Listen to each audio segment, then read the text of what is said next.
Our next guest speaker is Dr. Sarah Flogen. She's educated in the methods of institutional ethnography, a critical approach to thinking, and a means by which to explore what is not visible.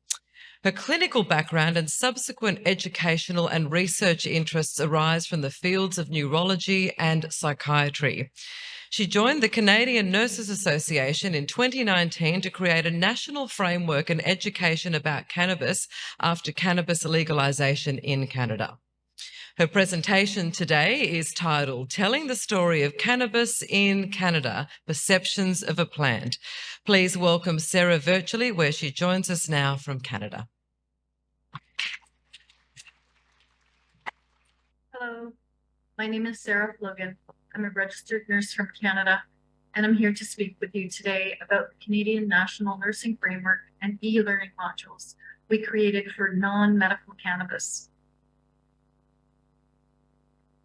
Specifically, I'm going to provide a brief history of legalization of cannabis in Canada. I'm going to share findings about data collection and results of the stakeholder consultation. And I'm going to give you a little bit of information of where to find some of the resources I'm going to discuss. A quick shout out to Health Canada, who funded the project that I'm about to share with you.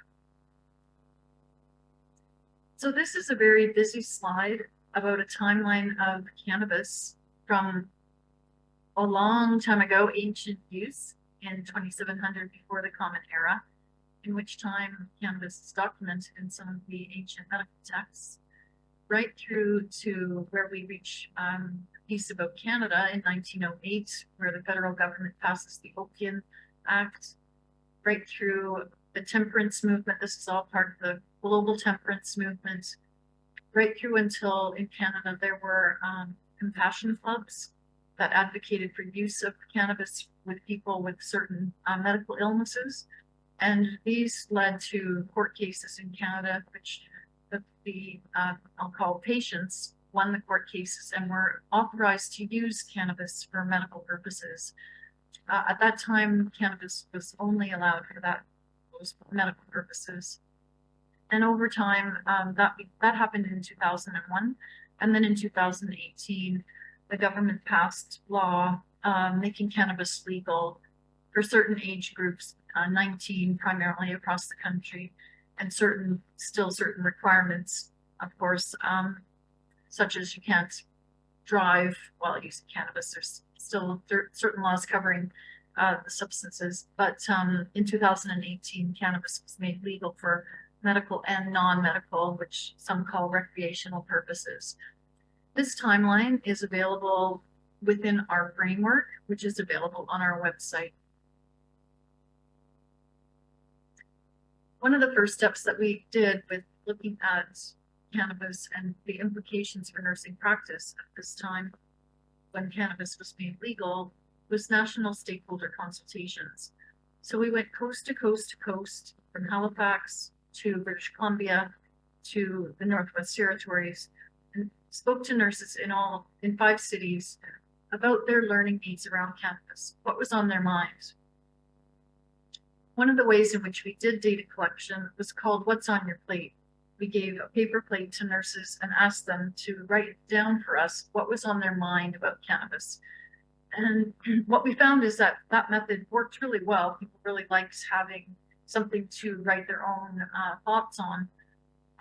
It was a bit of a challenge to transcribe it, but what we found is that we couldn't tell on that plate which was the most important.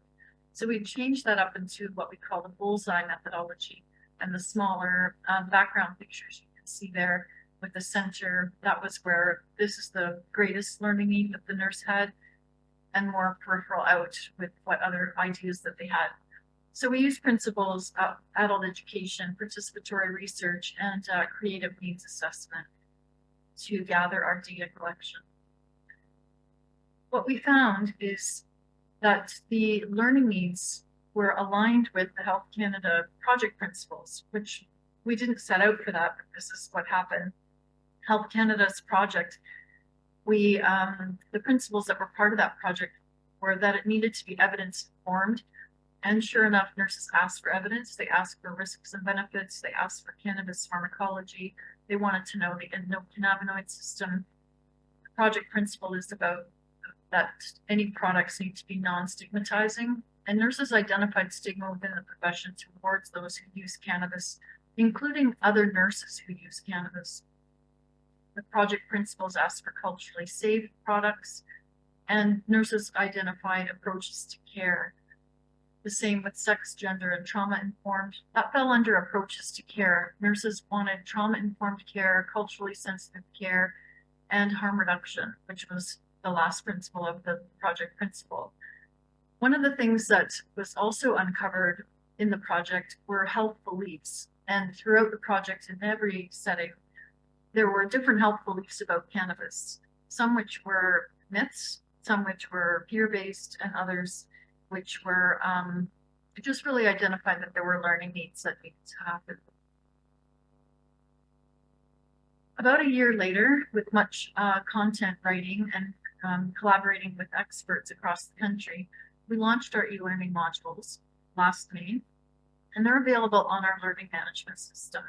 There's 4 of them. The first one looks at the plant, the pharmacology, the endocannabinoid system, CBD, THC, and we touch a little bit on medical use, only because there were a lot of questions about that, but by no means are we focused on the medical use, and you wouldn't be able to take these modules and come away and be able to know what to prescribe. That was never the intention.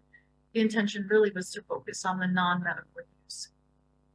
The second module looks at the history of cannabis and stigma.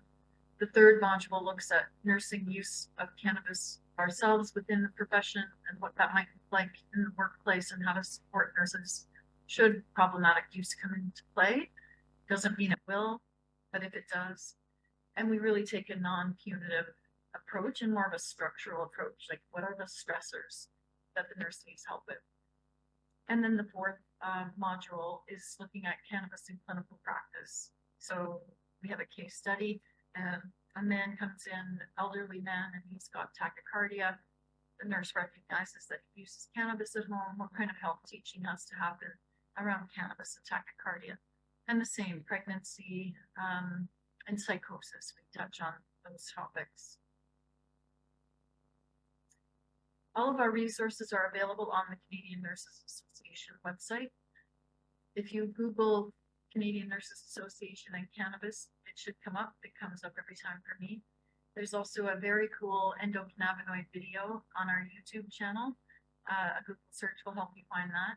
And as my project is completed and I'm no longer with the Canadian Nurses Association, I'm giving you my colleague's email address, Aidan. Aidan would be happy to direct you to resources should you not be able to find any. Take good care. Have a really wonderful conference. Bye-bye.